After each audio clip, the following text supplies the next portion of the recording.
Bir marta payg'ambarimiz shunday deganlar: Allohning shunday bir ismi bor. Kim bu ismni duosida ishlatsa, duosi ijobat bo'lmay qolmaydi.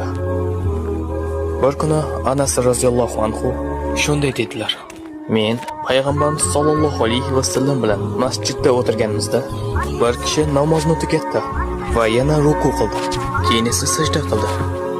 U sajda qilib bo'lgach shunday dedilar: اللهم إني أسألك بأني أشهد أنك أنت الله لا إله إلا أنت الأحد الصمد الذي لم يلد ولم يولد ولم يكن له كفوا أحد.